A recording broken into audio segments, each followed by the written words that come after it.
एक विद्वान किसी गांव से गुजर रहा था। उसे याद आया कि उसका एक बचपन का मित्र इसी गांव में रहता है। उसने सोचा कि चलो उससे मिला जाए। वह मित्र के घर पहुंचा, पर उसने देखा कि उसका मित्र गरीबी व दरिद्रता में रह रहा है और साथ में दो जवान भाई भी हैं।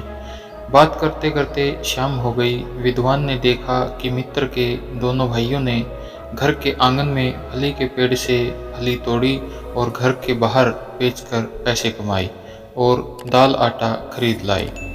मात्रा कम थी, तीनों भाइयों व विद्वान के लिए भोजन कम पड़ता, इसलिए एक भाई ने उपवास का बहाना बनाया तो दूसरे ने पेट खराब होने का। केवल मित्र विद्वान के साथ भोजन करने बैठा।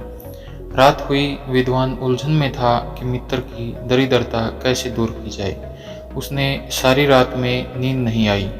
वह रात में चुपके से उठा, एक कुल्हाड़ी ली और आंगन में जाकर फली का पेड़ काट डाला और रातों रात भाग गया। सुबह होते ही भीड़ जमा हो गई।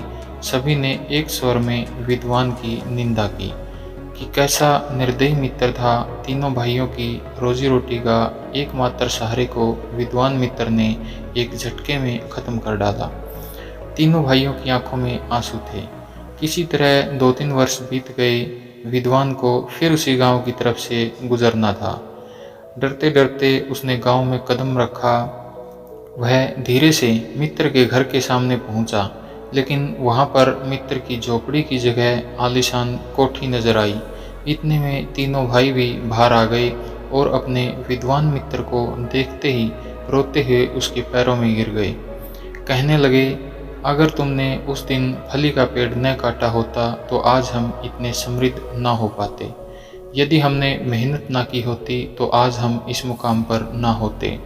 हम लोगों को समझ में आया कि तुमने उस रात फली का पेड़ क्यों काटा था। जब तक हम किसी सहारे के सहारे रहते हैं, तब तक हम आत्मनिर्भर होकर प्रगति नहीं कर सकते। जब तक यह सहारा मिलता है तो हम आलस्य में दरिद्रता को अपना लेते हैं।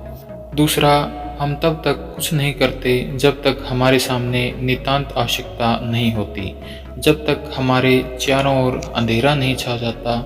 तुमने उस दिन फली का पेड़ काटकर हम पर बहुत बड़ा उपकार किया था। दोस्तों, जीवन के हर क्षेत्र में इस तरह की फली के पेड़ लगे होते हैं। यदि आप प्रगति करना चाहते हैं तो इन फली के पेड़ों को एक झटके में काट डालो। आपकी प्रगति का रास्ता अपने आप खुल जाएगा।